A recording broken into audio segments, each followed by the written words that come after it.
Hello guys, स्वागत है आपका सिटीजन जी चैनल पर। और आज आप देखने वाले हो 2026 में रिलीज हुई action horror movie they will kill you का ब्रेकडाउन, जिसके डायरेक्टर हैं किरिल सोकोलोव और प्रोड्यूसर है एंडी मशेटी, जो नई वाली इट मूवीज और वेलकम टू डैडी शो बना चुके हैं। ये मूवी टैरेंटिनो इस जॉन विक टाइप मूवी है, जिसमें एक्शन के साथ गोर भी बहुत है और स्टाइल भी बहुत ज्यादा है। अगर आपको इस बात की चिंता नहीं है कि आजकल मूवीज में इतना खून खराबा दिखाया जा रहा है, अब मैं बच्चे कैसे पालूं, तो आप इस मूवी को जरूर देख सकते हो, वरना इग्नोर ही करना। मूवी से जुड़े कुछ इंटरेस्टिंग फैक्ट्स भी मैं आपको इस वीडियो में बताऊंगा। तो चलिए अब ज्यादा देर ना करते हुए जल्दी से ब्रेकडाउन स्टार्ट करते हैं।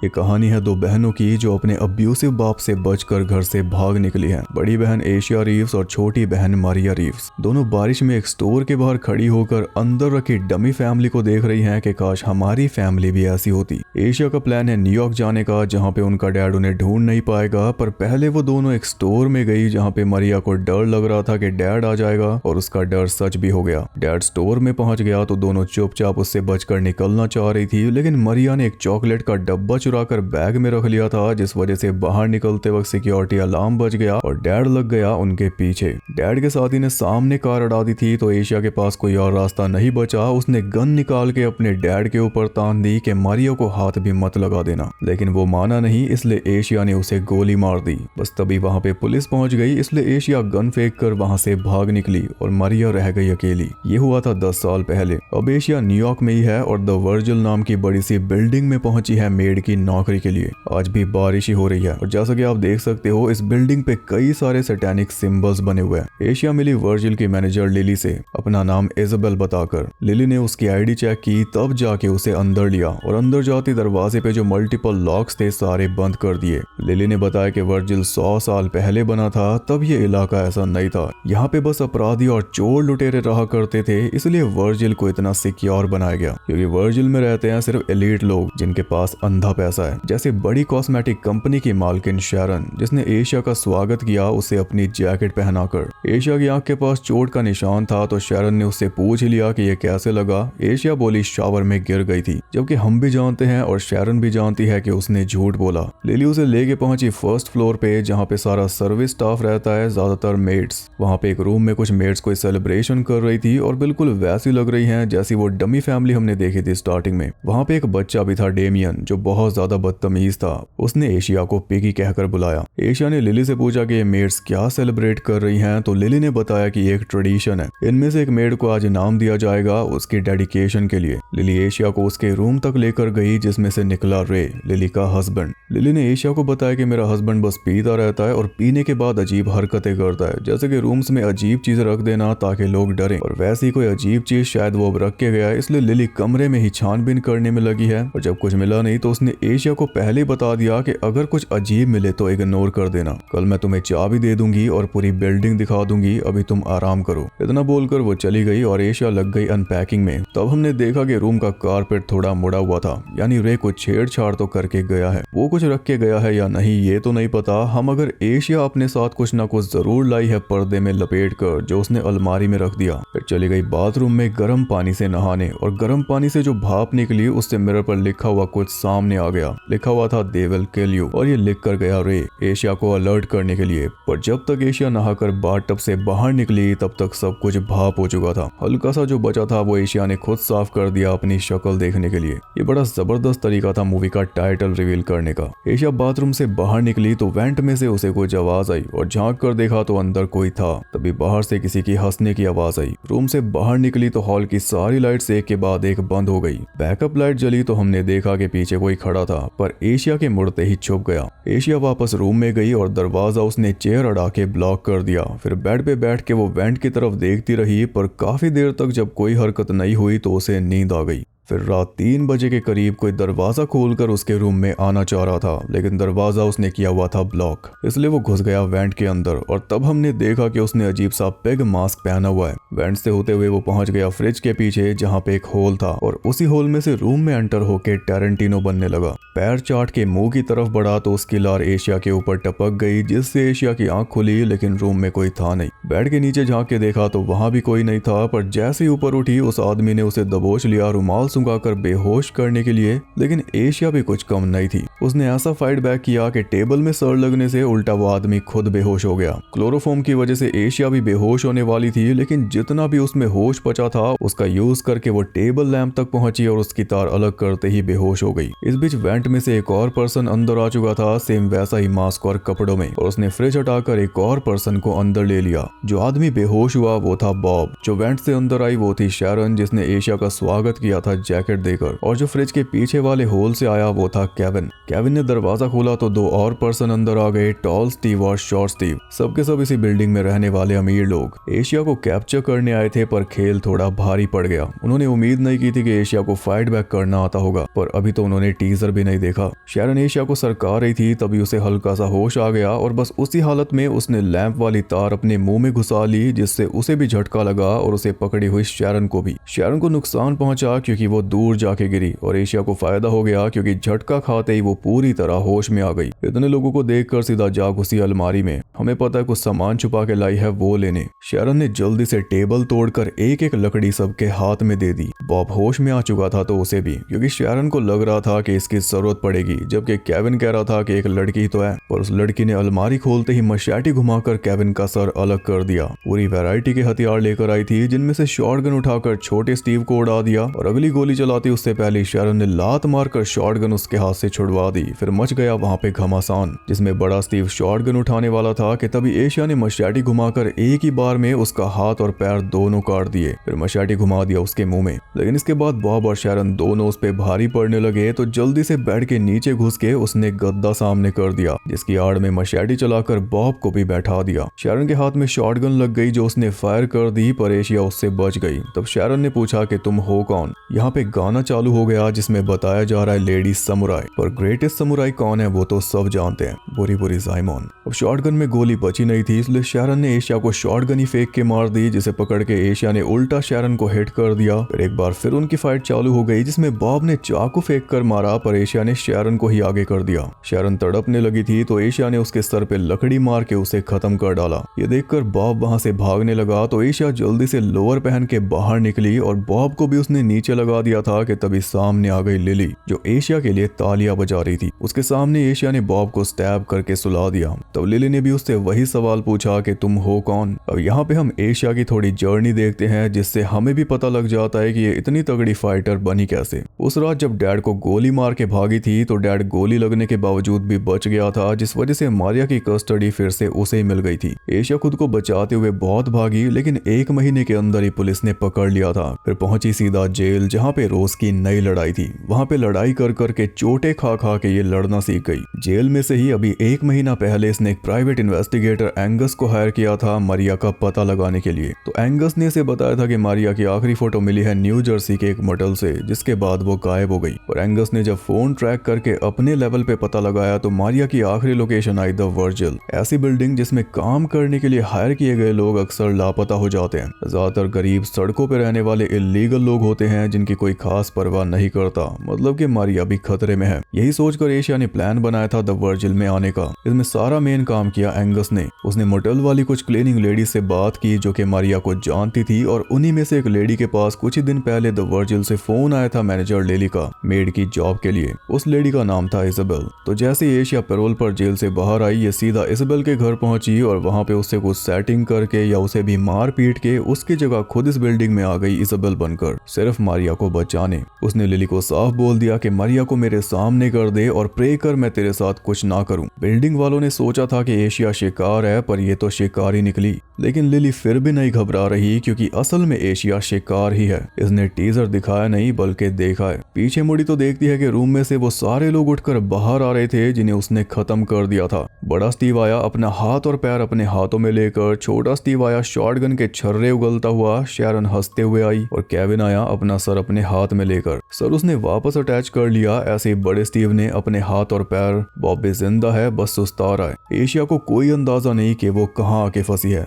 ये सब अमर है, मर नहीं सकते, यानी शिकारी यही है। एशिया का इनसे बचना नामुमकिन है, चाहे वो कितनी ही बार इन्हें हरा दे। ये ऐसी गेम है जिसमें विलन्स के पास इनफाइनाइट लाइफ्स हैं, लेकिन हीरोइन के पास सिर्फ एक। विलन्स की गेम रीस्टार्ट होती रहेगी, पर हीरोइन के लिए बस एक ही फेलियर है। अब एशिया कुछ समझ पाती उससे पहले डेमियन की माँ सोफिया आकर उससे भिड़ गई, तो एशिया ने मशैटी उसके पेट में घुसा दिया, पर यह भी उसकी जीत थी। उसने मशैटी ऐसा कस के पकड़ा अपने पेट के अंदर कि एशिया को ही मशैटी छोड़कर उसके रूम में जाकर बंद होना पड़ा। और लिली सोफिया से आकर बोली कि जब दोबारा जिंदा हो जाओगी तो ये खून साफ कर देना। इसका मतलब इस बिल्डिंग में रहने वाला हर एक पर्सन अमर है। रूम के अंदर डेमियन ने एशिया की पीठ में पेचकस घुसा दिया, तो बदले में एशिया ने मुंह पे मुक्का मारकर उसका पेचकस बना दिया। अब पेचकस अपनी पीठ में से निकालना था, लेकिन हाथ पहुंच नहीं रहे थे, इसलिए बुक शेल्फ का यूज करके पेचकस निकाला। इतने में लिली बोल रही थी कि तू इस बिल्डिंग से निकल के नहीं जा सकती, तू फंस चुकी है, इसलिए बेहतर यही है कि सरेंडर कर दे, तू पहली नहीं है ना ही आखिरी होगी। और एशिया हार मानने वालों में से नहीं थी। वो पूरा कमरा छानने लगी किसी एग्जिट के लिए। विंडोज खोल के देखी पर खुली नहीं, फिर तोड़ के देखी पर टूटी भी नहीं। फ्रिज हटा के देखा लेकिन उसके पीछे कोई होल नहीं था। वेंट उतार कर देखा पर वो भी नहीं उतरा। सारी गड़बड़ उसी के रूम में थी, क्योंकि नए बंदे को शायद वहीं पे रुकवाते होंगे, इसलिए रे उस रूम में से निकला था, क्योंकि वो एशिया की मदद करना चाह रहा था। जैसा कि लिली ने बताया, वो कुछ ऐसा सामान रख जाता है जिससे लोग डर जाएं, यानी हथियार। इस बार हथियार तो नहीं रख पाया, लेकिन कारपेट के नीचे उसने कुछ किया था, क्योंकि कारपेट के नीचे है एक सीक्रेट दरवाजा जो कि हर एक रूम में है। यहाँ जब एशिया ने कारपेट पे पैर रखा तब उसे कुछ फील हुआ। कारपेट हटाया तो सीक्रेट पैसेज पाया, जिसे पेचकस से खोल लिया और वहां से वो घुस गई बिल्डिंग के वेंट्स के अंदर, जो कि बहुत बड़ा टनल सिस्टम था। उन वेंट्स के जरिए पूरी बिल्डिंग में घूमा जा सकता है, ऊपर से लेकर नीचे हर एक फ्लोर तक। हाँ, लेकिन बिल्डिंग से बाहर नहीं निकला जा सकता। बॉब भी अंदर घुस आया तो एशिया किसी तरह ऊपर चिपक कर उससे बची। उसके जाने के बाद वो उन्हीं रास्तों में भटकने लगी और भटकते हुए पहुंच गई एक बुक शेल्फ के पीछे, जहाँ पे लिली, शैरन और केविन आपस में बहस रहे थे।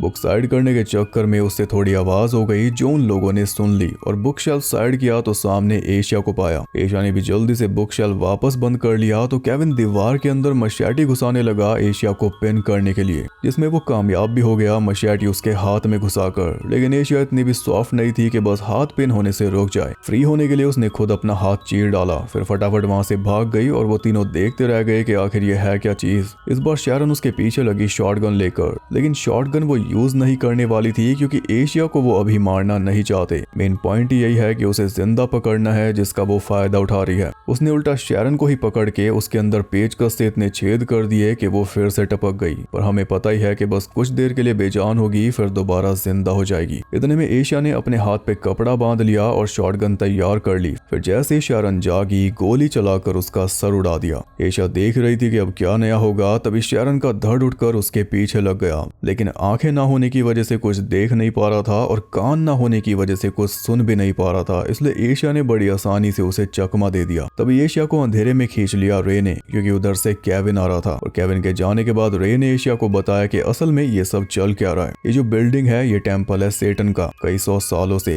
लेकिन इसकी जड़ें जो हैं वो सदियों पुरानी हैं। इसके जो फाउंडर्स थे उन्होंने सेटन के साथ कांटेक्ट करने का तरीका ढूंढ लिया था, फिर सेटन के साथ डील करके वो सब अमर हो गए। बदले में सेटन को ऑफर करने होते हैं ह्यूमन सैक्रिफाइसेस, और आज का सैक्रिफाइस एशिया ही है, इसीलिए इसे अभी मार नहीं रहे। इन अमर लोगों की एक लिस्ट है, जब तक आपका नाम उस लिस्ट पे है तब तक आप अमर हो, अगर नाम उस पे से हट गया तो नॉर्मल इंसान बन जाओगे। इस बिल्डिंग में रहने वाले ज्यादातर लोग एकदम एलीट क्लास के हैं, जो पुलिस और कानून को अपनी जेब में रखते हैं। वही नौकरी देने की आड़ में गरीब मजबूर लोगों को बुलाते हैं और उन्हें सैक्रिफाइस कर देते हैं, लेकिन कभी कभार एक आधे को बख्श भी देते हैं, क्योंकि नौकरों की जरूरत सच में भी तो है। इतनी बड़ी बिल्डिंग की साफ सफाई, देख रेख और बाकी काम करने के लिए लोग तो चाहिए ही, इसलिए कुछ लोगों को सर्वेंट्स बनाकर ये फैमिली का हिस्सा बना लेते हैं, मतलब उनका नाम भी लिस्ट में ऐड हो जाता है, फिर वो भी अमर हो जाते हैं। जैसे हमने सोफिया के केस में देखा, मशैटी खा गई पूरा, और तब लिली ने उसे यही बोला था कि दोबारा जिंदा होते ही खून साफ कर देना। नौकर है या फिर मालिक है, इस बिल्डिंग में रहने वाले सभी लोग अमर हैं, क्योंकि सबके नाम लिस्ट में ऐड है। रे का भी। वफादारी दिखाते रहो तो लेवल अप होता रहेगा, जैसे लिली का हुआ, लेकिन अगर चालाकी दिखाई तो लिस्ट में से नाम जाएगा, उसके बाद जान। ये इस बिल्डिंग का सीधा सा उसूल है। सब कुछ समझाने के बाद रे एशिया को लेकर चल दिया लेवल 2 पे,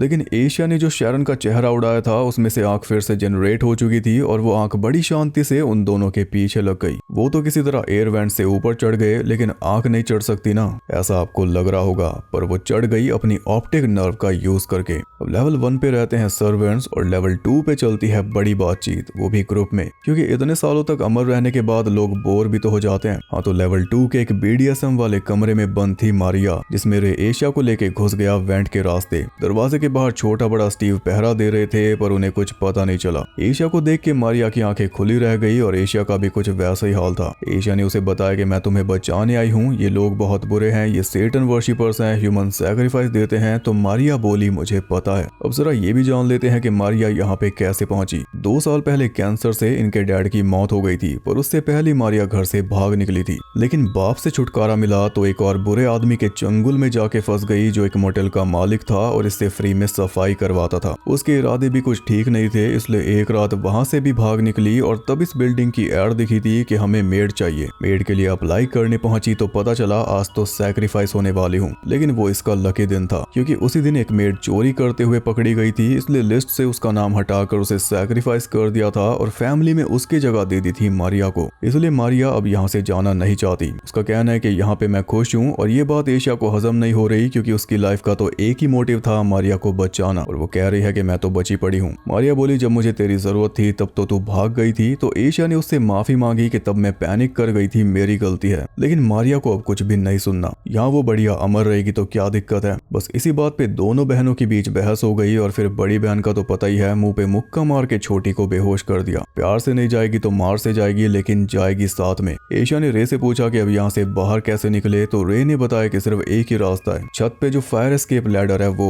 लेकिन छत पे जाने के लिए पहले 9th फ्लोर पे जाना होगा, जहाँ पे सैक्रिफाइसेस होते हैं। शैरन की आंख ये सब कुछ मजे में देख रही थी कि तभी एक मकड़ी आके उसे चिपट गई, जिस वजह से वो नीचे गिर गई सीधा एशिया के सामने। तो एशिया ने उसी टाइम उसका कचूंबर निकाल दिया। उधर केविन शैरन के धड़ के पास पहुंच चुका था, तो धड़ उसे एशिया की लोकेशन बताने लगी कि लेवल 2 पर है, और क्योंकि मुंह नहीं था इसलिए इशारे करके बता रही थी, जो कि बहुत ही अडल्ट इशारे थे, पर केविन समझ गया। उसने छोटे बड़े स्टीव के पास मैसेज कर दिया, तो दोनों जल्दी से दरवाजा खोल के अंदर जाने लगे। बस तभी एशिया ने दोनों को शॉटगन से उड़ा दिया। एशिया ने मारिया को कंधे पे लादा और रे ने उन्हें ऊपर भेज दिया फूड एलिवेटर से, जिस बीच वो खुद पकड़ा गया, पर केविन ने उसे मारा नहीं। एशिया मारिया को लेकर पहुंच चुकी थी ऊपर किचन में, और तब तक केविन ने पूरी बिल्डिंग में अनाउंसमेंट करवा दी थी कि सब के सब जमा हो जाओ एशिया को पकड़ने के लिए। ये भागा दौड़ी बहुत हो गई, पूरी बिल्डिंग में हथियार बंटवा दिए गए थे, यानी अब एशिया का असली शिकार शुरू होगा। बॉब किचन में ही पहुंच गया, जहाँ पे फिर एक बार घमासान शुरू हुआ, जिसमें बॉब ने एशिया को पूरी तरह चेत कर दिया था कि तभी मारिया ने उसके सर में कुल्हाड़ी घुसा दी। उधर लिली ने रे को भी बांध के बैठा दिया था, और वो रे से पूछ रही थी कि तुम ये क्यों कर रहे हो। रे बोला मैं अब और ये सब नहीं करना चाहता।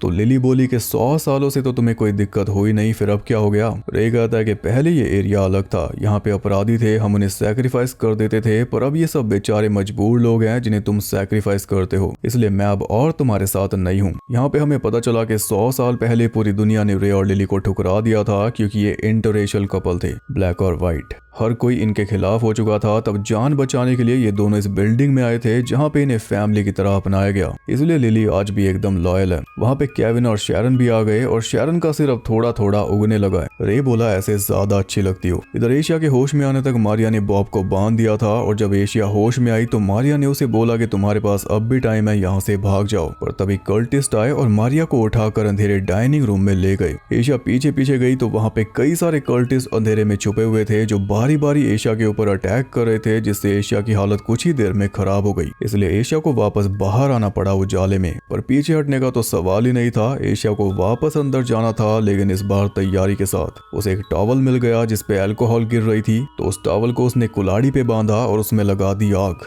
जलती हुई कुल्हाड़ी लेकर वो अंदर घुस गई, और इस बार अंधेरा कल्टिस्ट को नहीं बचा पा रहा था। एक नंबर का खतरनाक सीक्वेंस है पूरा। एशिया ने एक एक करके सबको जलाना शुरू कर दिया, और कुछ उन सबके कपड़े भी ऐसे थे कि बड़ी आसानी से आग पकड़ रहे थे। उन्हीं के प्लस पॉइंट को एशिया ने माइनस बना दिया। देखते देखते एशिया ने पूरे रूम में उजाला कर दिया, सब कुछ जलाकर। एक भी कल्टिस्ट को साबुत नहीं छोड़ा, एक को तो बीच में से चीर दिया। लेकिन हम जानते हैं कि ये बस थोड़ी ही देर की शांति है, ये सब कुछ ही देर में फिर से जिंदा हो जाएंगे। आग की वजह से स्मोक अलार्म ट्रिगर हो गया, जिस वजह से वहां पे पानी बरसने लगा, और एशिया की इतनी डेडिकेशन देखकर मारिया का भी दिल पिघल गया। अब वो एशिया के साथ चलने के लिए तैयार थी। एलिवेटर सारी बंद कर दी गई थी, इसलिए वो दोनों एलिवेटर एलिवेटर शाफ्ट में से होते हुए ऊपर चढ़ने लगी, लेकिन वहां भी बॉब उनके पीछे लग गया। दोनों जल्दी से 9th फ्लोर तक पहुंची, जहां पे कल्टिस्ट उनके लिए तैयार थे। एक कल्टिस्ट एशिया को पकड़ना चाह रहा था तो मारिया ने उसे खींचकर एलिवेटर शाफ्ट में गिरा दिया और गिरते ही उसकी बॉडी फट गई। दोनों बहनें शाफ्ट से बाहर निकली तो देखती हैं कि पूरी इविल गैंग सामने ही थी।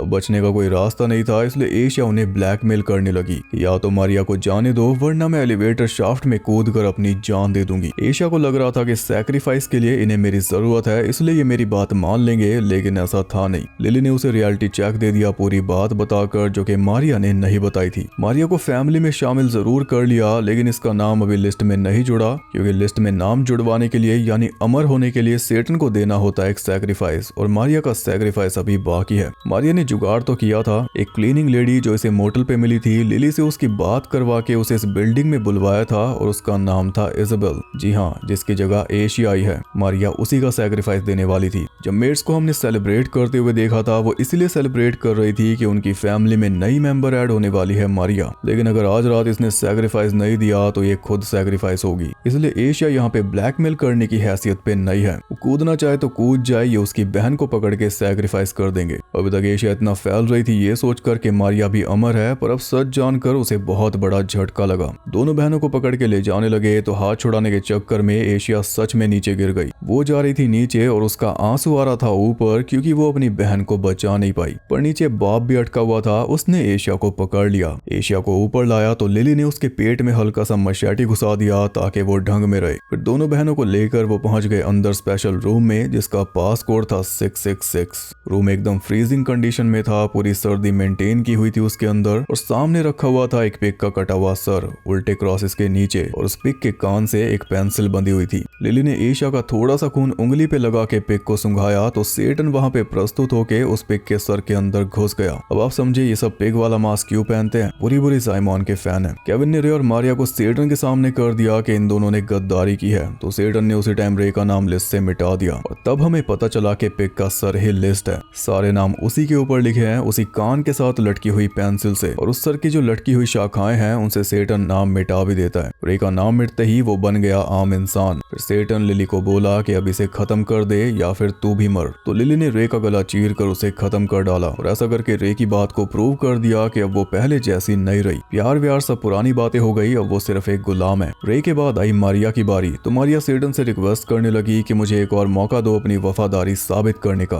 तो सेटन बोला अपना नाम लिख और अपनी बहन को खत्म कर दे। मारिया ने उसके सर पे नाम लिख दिया, पर उसके बाद खुद को ही खत्म कर लिया, क्योंकि मारिया ने अपना नाम नहीं लिखा, उसने नाम लिखा एशिया का। एशिया को अमर कर गई और जाते जाते बोल गई कि सबका बुरा हाल कर दे। तो अब एशिया बन चुकी है सबसे बड़ी शिकारी। भले ये बाकी कल्टिस्ट को खत्म नहीं कर सकती क्योंकि वो अमर हैं, लेकिन अब उन सबको एक ही जगह पे पिन जरूर कर सकती है, और अब इसे मरने का भी डर नहीं, क्योंकि अब तो इसके पास भी मौके ही मौके हैं। तो सबसे पहले एशिया ने क्लेवर उठाकर सेटन के सर पे चला दिया, मतलब उसके सर से अपना नाम काट कर अपनी जेब में रख लिया ताकि कोई मिटा ना सके, खुद सेटन भी नहीं। सबसे बड़े ट्रिकस्टर को दो बहनों ने ट्रिक कर दिया जो उसे पसंद नहीं आया। एशिया उन सब चमचों से भिड़ गई और एक एक करके उसने सबको पिन कर दिया। छोटे बड़े स्टीव को चेन से बांध दिया, केविन को लगा दिया दीवार में, और शेरन बेचारी का अभी तो सर विकसित हुआ था, उसे फिर काट दिया। बॉब बचा था तो उसे पिन कर दिया कूलिंग पाइप में, जिस वजह से रूम की ठंडक और ज्यादा बढ़ने लगी। इतने में लिली ने सेटन को अपनी बॉडी ऑफर कर दी थी कि आप मेरी बॉडी को टेक ओवर करके इस लड़की को निपटा दो। तो पिग हेड उसकी बॉडी से अटैच हो गया और फिर हुआ तगड़ा फेस ऑफ। इसमें पहले तो पिग हेड ही भारी पड़ रहा था, पर लड़ते लड़ते एशिया ने उसके दोनों टेंटिकल्स काट दिए। फिर आखिर में तगड़ा मूव दिखाकर सर को लिली से अलग कर दिया। फिर लिली को ऐसा सर दे के मारा कि वो उसी लकड़ी में जाके फिट हो गई जिसमें सर अटका हुआ था। लगे हाथ पिग हेड के ऊपर ब्लीच छिड़क के उसने सर को आग लगा दी,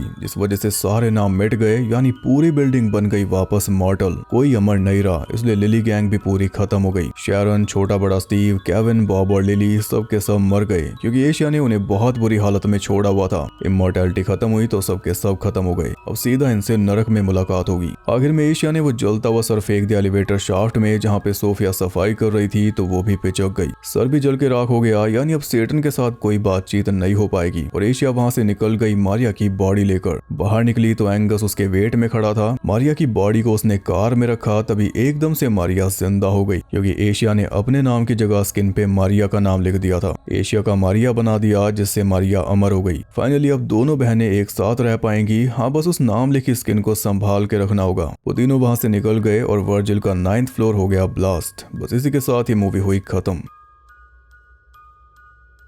मूवी फुल ऑन क्रेजी है, बहुत ही तगड़ा एक्शन है और डायरेक्शन भी इसमें कमाल की है। पर जो चीज़ इसे बाकियों से अलग करती है वो है इसमें यूज हुए प्रैक्टिकल इफेक्ट्स। आमतौर पर ऐसे एक्शन मूवीज में एक्शन सीन्स कैमरा पर शूट कर लिए जाते हैं पर उनमें गोर ऐड किया जाता है बाद में CGI से, लेकिन इसमें एक्शन के साथ गोर भी कैमरा पर ही शूट हुआ है, जो कभी कभार थोड़ा फेक लग सकता है, थोड़ा क्रिंज भी लग सकता है, लेकिन उससे मूवी में एक अलग ही फील आती है। ये मूवी भी अलग ही तरह से स्टाइलिश है। इसमें बहुत कुछ ट्राई किया गया है जो ज्यादातर तो सही बैठा। एक्शन सीक्वेंसेस भी बहुत अच्छी तरह तैयार किए गए हैं, स्पेशली वो जलती हुई कुल्हाड़ी वाला, वो इस मूवी की हाईलाइट है। कहानी भी जबरदस्त है और जो पिग हेड वाला आइडिया था वो पूरा खतरनाक था। ये सब चीजें मूवी देखोगे तभी समझोगे।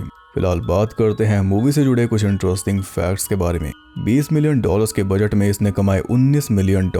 एंडी मशैटी इस मूवी की स्क्रिप्ट देखते ही इसे प्रोड्यूस करने के लिए तैयार हो गए थे और वार्नर ब्रदर्स भी एंडी पे पूरा भरोसा दिखा रहे हैं आजकल, इसलिए मूवी के राइट्स उन्होंने खरीद लिए, पर मूवी ज्यादा कमा नहीं पाई। डायरेक्टर किरिल सोकोलोव को इस मूवी का आइडिया आया था उनके रियल लाइफ एक्सपीरियंस से। किरिल अपनी वाइफ के साथ रशिया के किसी दूसरे शहर में शिफ्ट हुए थे जहाँ पे वो 17 फ्लोर वाली एक बड़ी सी बिल्डिंग में अपार्टमेंट लेकर रह रहे थे, जिसमें सैकड़ों अपार्टमेंट थे। ऐसे ही वो अपनी वाइफ के साथ मजाक करने लगे कि ये पूरी बिल्डिंग एक कल्ट के कब्जे में है जो हमें पकड़ के सैक्रिफाइस कर देंगे। फिर किरिल ने रोजमेरिस बेबी देखी, जिसके बाद उन्हें एहसास हुआ कि इस मजाक को अच्छी खासी फिल्म में बदला जा सकता है। रोजमेरिस बेबी में भी एक बिल्डिंग के अंदर ये कल्ट वाला एंगल है और इसमें जैसे फ्रिज के पीछे एक बड़ा सा होल था वैसा ही कुछ रोजमेरिस बेबी में भी है और वैसा ही होल किरिल के उस अपार्टमेंट में भी था जिसमें वो शिफ्ट हुए थे। वहीं से ये होल वाला आइडिया मूवी में डाला गया क्योंकि ये स्केरी है कि पड़ोसी कभी भी आपके रूम में एंटर हो सकते हैं और आपको पता भी नहीं चलेगा। ज़ेज़ी बीट्स की ये पहली मूवी है जिसमें उनका लीड रोल है और इसकी शूटिंग बहुत ज्यादा इंटेंस थी।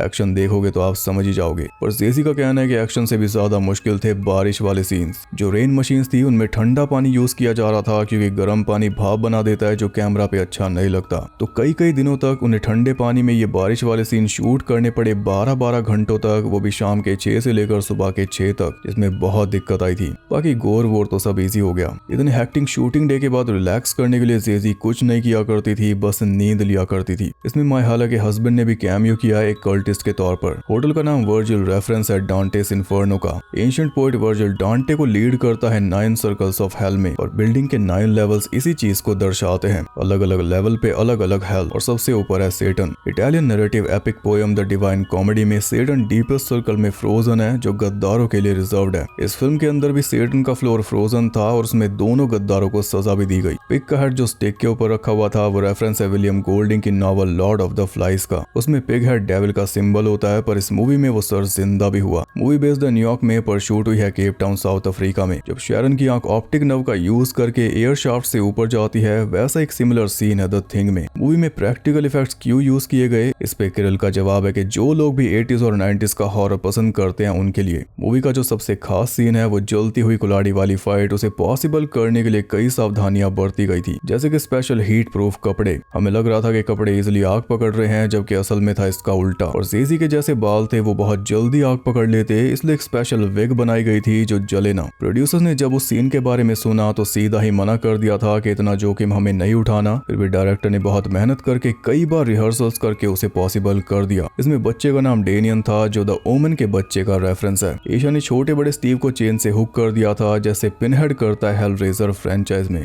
तो ये थे कुछ अनसुने फैक्ट्स। आई होप आपको पसंद आई। वीडियो पसंद आई तो लाइक कर देना और कमेंट करके बता सकते हो आपको मूवी कैसी लगी। जिसने देखी है वो भी रिव्यू जरूर देना। बाकी मैं आपसे मिलूंगा अगली वीडियो के साथ, तब तक के लिए सबको बाय।